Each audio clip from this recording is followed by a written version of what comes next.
The first words I spoke in the original phonograph, a little piece of practical poetry. Mary had a little lamb, its fleece was white as snow, and everywhere that Mary went, the lamb was sure to go.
What happens behind the door marked private? Well, Jimmy Dimon's a crook. He's taking $4 trillion in U.S. funds. I'm over here, sir. This guy should be going to prison. Him and 18 others. We need to listen to Bernie Sanders. We need to listen to independent Senator Bernie Sanders. These guys sit on federal boards. They take trillions of dollars in U.S. taxpayer bailouts at near zero interest. This man is a crook and he needs to go to jail along with his 18 other cronies. We need to break up the Federal Reserve. This is anti-job. These men are predators on the American taxpayer money. These guys are not the job creators, they're the job destroyers. We need to bring the money back to the people. We need to start getting money to help people stay in their homes. This man is a crook. We're hearing people heckling J.B. Dimon. Let's listen. Stop foreclosures now! Stop foreclosures now! Stop foreclosures now! Stop foreclosures now! Give up her whole red land! Stop the pyramid! She's the 21st century! Obviously, this, Christie, was planned, and authorities were quite ready to escort these people out. When we make mistakes, we take them seriously, and we are often our own toughest critic. In the normal course of business, we apply lessons learned to the entire firm. While we can never say we won't make mistakes, in fact, we know we will make mistakes, we do believe that this was an isolated event. What does happen behind the door marked private? Now, the banks have criticized the move, saying Moody's decision is backward-looking. Is it? Look, the banks are dead. You know, there's a famous Russian short story, The Death of Ivan Ilyich, about a dead man who hears everyone talking around him. And that's what we're talking about when we're talking about the global banks. They're dead. They're corpses. No amount of aerosol trying to make the stink go away is going to change that. That's what Christine Lagarde and these other folks at the IMF have failed to come to terms with. There's a huge problem in the banking sector. In their core, they are as dead as a corpse. Dead as corpses. This all comes after Europe breathed a sigh of relief over Greece, which formed a pro-bailout government after weeks of uncertainty. What do you make of the timing?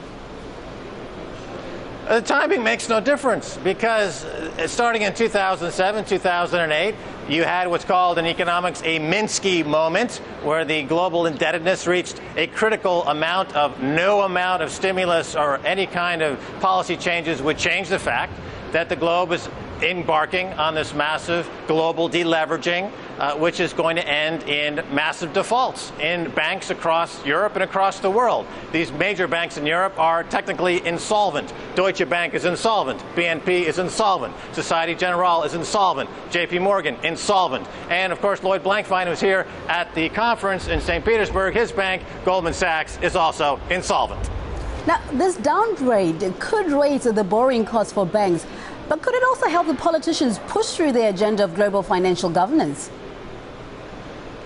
Well, they, of course, will use this opportunity to put forward more global governance, more centralized government, more command and control, more state-run operations, less democracy, less market activity, less free competition. So all of those things are being displaced by state-controlled, command and controlled, bank and fascist relationship with governments, and that's growing to the detriment of people in Greece who are now suffering the real consequences. People are dying in the street. They can't afford health care. They can't afford food. That's the result of this incredible kleptocracy that has destroyed the global banking system. And nobody, particularly in America, particularly Barack Obama and his administration, are doing anything about it. Now, the leaders of the Eurozone's four biggest economies are meeting in Rome, with the Italian Prime Minister Mario Monti saying there's 1 week left to save the Eurozone. But after years of failing to deal with the crisis, is 1 week enough to perform some kind of rescue? A miracle, maybe? Well, how many times are we going to hear this hijacking scenario where some technocrat like Mario Monti puts a gun to the people's head and say, either give us all your money or we're going to take all your assets? They're going to do it anyway. So why not form some kind of resistance against this global occupation by bankers? You know, the people have to stand up and realize that no one's going to help them but themselves. They need to push out the kleptocrats and the banking terrorists, as I call them, and stand up for themselves. Until they do something for themselves, no one's going to do anything for them. I'm a jolly banker, or the banker's lament. You can call it either one you want to. And let's see here how that goes. I'll try to sing you that. My name is Tom Cranker, and I'm a jolly banker. I'm a jolly banker am I. I safeguard the farmers and widows and orphans, singing I'm a jolly banker am I. When dust storms are sailing and crops they are failing,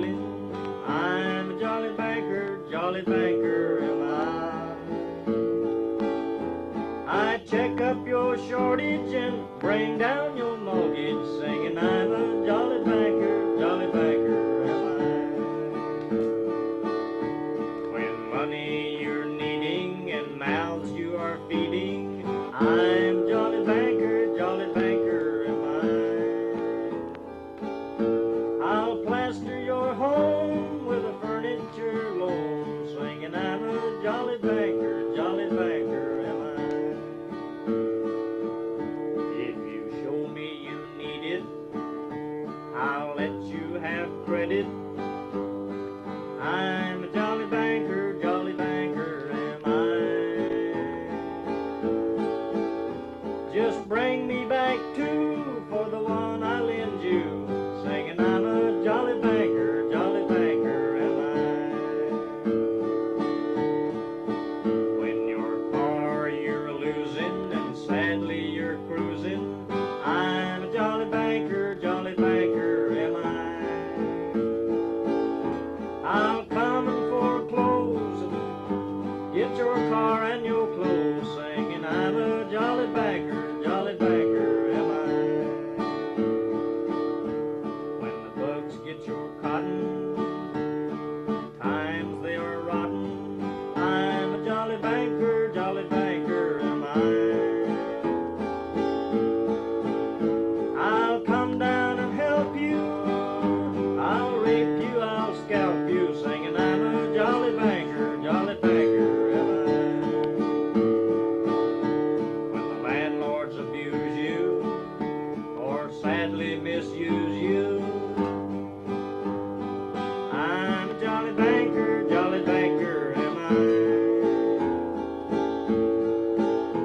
I'll send down the police to keep you from mischief, singing I'm a jolly banker am I. Woody, what was that other song about the banker that you talked about? Do you remember all Yeah, that? that's called I Ain't Got No Home in the World Anymore, Alan. This one here's was one that I wrote in Los Angeles, California. This was originally, I guess you've heard the old hymn, you know, I don't feel at home in the world anymore.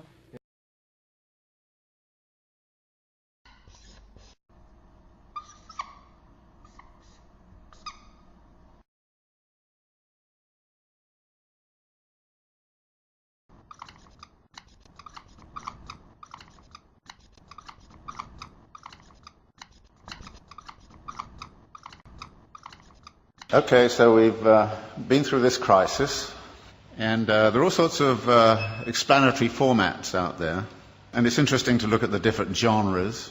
One genre is that it's all about human frailty. I mean, Alan Greenspan took refuge in the fact it's human nature. He said you can't do anything about that. But there's a whole world of explanations that kind of say it's the predatory instincts, it's the instincts for mastery, it's the delusions of investors and the greed and all the rest of it. So there's a whole range of discussion of that. And of course, the more we learn about the daily practices on Wall Street, we kind of figure there's a great deal of truth in all of that. The second genre is that there's institutional failures. The regulators were asleep at the switch. The shadow banking system innovated outside of their purview, etc., etc., etc., and therefore the institutions have to be reconfigured, and it has to be a global effort by the G20, something of that kind. So we look at the institutional level and say that has failed and that has to be reconfigured. The third genre is to say everybody was obsessed with a false theory. They read too much Hayek and believed in the efficiency of markets, and it's time we actually got back to something like Keynes, or we took seriously Hyman Minsky's theory about the inherent instability of financial activities. The next genre is that it has cultural origins. Now, we don't hear that much in the United States, but if you were in Germany and France, many people there would kind of say this is an Anglo-Saxon disease. And it's nothing to do with us. I happened to be in Brazil when it was going on, and Lula was kind of saying, well, first off he was saying, oh, thank God the United States has been disciplined by the equivalent of the IMF. We've been through it 8 times in the last 25 years, and now it's their turn. Fantastic, said Lula. and all the Latin Americans I knew until it hit them, which it does, and then they kind of changed their tune a little bit. So there's a kind of a way of which it became cultural, and you can see that by the way in which this whole Greek thing is being handled, the way the German press is saying, well, it's the Greek character, it's defects in the Greek character, and there's a lot of rather nasty stuff going on around that, but actually there are some cultural features which have led into it. For instance, the US fascination with home ownership, which is supposedly a deep cultural value. So 67, 68% of US households are homeowners. It's only 22% in Switzerland. Of course, it's a cultural value in the United States that's been supported by the mortgage interest tax deduction, which is a huge subsidy. It's been promoted since the 1930s. Very explicitly in the 1930s, it was built up because the theory was that debt-encumbered homeowners don't go on strike. And then there's a kind of notion that there's a failure of policy and that policy has actually intervened. And there's a funny kind of alliance emerging between the Glenn Beck wing of Fox News and the World Bank, both of whom say the problem is too much regulation of the wrong sort. So there are all of these ways, and all of them have a certain truth. And skilled writers will take one or other of those perspectives and build a story and actually write a very plausible kind of story about this. And I thought to myself, well, what kind of plausible story can I write which is none of the above? Which is one of the things I always think to myself. And it's not hard to do, particularly if you're coming from a Marxist perspective, because, there aren't many people who try to do this analysis from a Marxist perspective. And I was really clued into this by this thing that happened at the London School of Economics about a year and a half ago when Her Majesty the Queen asked the economists, how come you guys didn't see this thing coming? I mean, she didn't say it exactly that way, but, it's just the sentiment. And they got very upset, and then she actually called the Governor of the Bank of England and said, how come you didn't see it coming? And then the British Academy put forward got all together, all of these economists, and they came up with this fabulous letter to Her Majesty. And it was it was absolutely astonishing. It said, well, many dedicated people, intelligent, smart, spent their lives working on aspects of this thing very, very seriously, but the one thing we missed was systemic risk. And you say, what? And then it went on to talk about a politics of denial and all the rest of it. So I thought, well, systemic risk, I can translate it into the Marxian thing. You're talking about the internal contradictions of capital accumulation. And maybe I should write a thing about the internal contradictions of capital accumulation and try to figure out the role of crises in the whole history of capitalism and what's specific and special about the crisis this time around. And there were two ways in which I thought I would do that. One was to sort of look at what's happened since 1970s to now. And the thesis there is that in many ways the form of this current crisis is dictated very much by the way we came out of the last one. That the problem back in the 1970s was excessive power of labour in relationship to capital. That therefore the way out of the crisis last time was to discipline labour. And we know how that was done. It was done by offshoring, it was done by, Thatcher and Reagan, and it was done by neoliberal doctrine, it was done all kinds of different ways. But by 1985 or 86, the labour question had essentially been solved for capital. It had access to all of the world's labour supplies. Nobody in this particular instance has cited greedy unions as the root of the crisis. Nobody in this instance is saying it has anything to do with excessive power of labour. If anything, it's the excessive power of capital, and in particular the excessive power of finance capital, which is the root of the problem. Now, how did that happen? Well, we've been since the 1970s in a phase of what we call wage repression, that wages have remained stagnant. The share of wages in national income right throughout the OECD countries has steadily fallen. It's even steadily fallen in China, of all places. So that there are less and less being paid out in wages. Well, wages turn out to be also the money which buys goods. So if you diminish wages, then you've got a problem with where's your demand going to come from? And the answer was, well, get out your credit cards. We'll give everybody credit cards. So we'll overcome, if you like, the problem of effective demand by actually pumping up the credit economy. And American households, British households have all roughly tripled their debt over the last 20, 30 years. And a vast amount of that debt, of course, has been within the housing market. And out of this comes a theory which is very, very important, that capitalism never solves its crisis problems. It moves them around geographically. And what we're seeing right now is a geographical movement of that. Everybody says, well, okay, everything's beginning to recover in the United States, and then Greece goes bang, and everybody goes, what about the pigs, And it's interesting. You had a finance crisis, which is in the financial system. You've sort of half solved that, but at the expense of a sovereign debt crisis. Actually, if you look at the accumulation process of capital, you see a number of limits and a number of barriers. And there's a wonderful language that Marx uses in the Grundrisse, where he talks about the way in which capital cannot abide a limit. It has to turn it into a barrier which it then circumvents or transcends. And then when you look at the accumulation process, you look at where the barriers and limits might lie. And the simple way to look at it is to say, look, the typical circulation process of accumulation goes like this. You start with some money, you go into the market and you buy labour, power and means of production, and you put them to work with a given technology and organisational form. You create a commodity which you then sell for the original money plus a profit. Now, you then take part of the profit and you recapitalise it into an expansion for very interesting reasons. Now, there are two things about this. One is there are a number of barrier points in here. How is the money got together in the right place at the right time in the right volume? And that takes financial ingenuity. So the whole history of capitalism has been about financial innovation. And financial innovation has the effect of also empowering the financiers. And the excessive power of the financiers can sometimes, they do get greedy, no question about it. And if you look at financial profits in the United States, they were soaring after 1990. They're going up like this. Profits in manufacturing were coming down like this. And you could see the imbalance. In this country, I think the way in which this country has sided with the City of London against British manufacturing since the 1950s onwards has had very serious implications for the economy of this country. You've actually screwed industry in order to keep, financiers happy.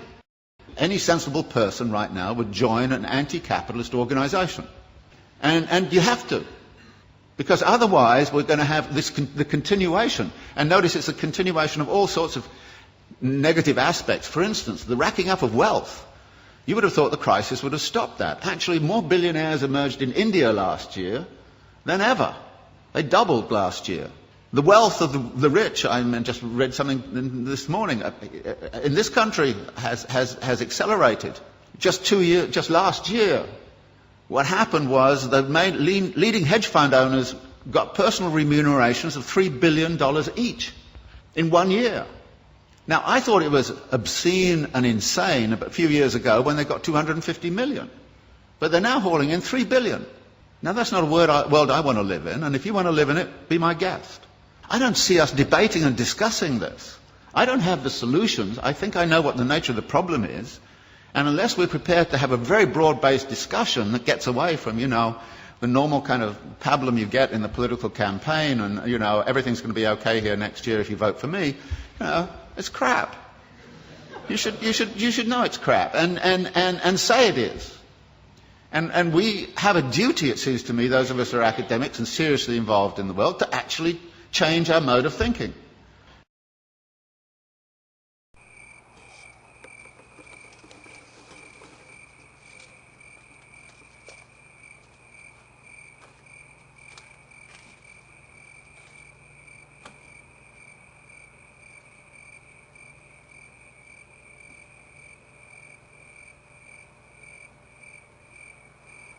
And how do the private lives, the loves and the struggles of the higher-ups affect those of the people downstairs?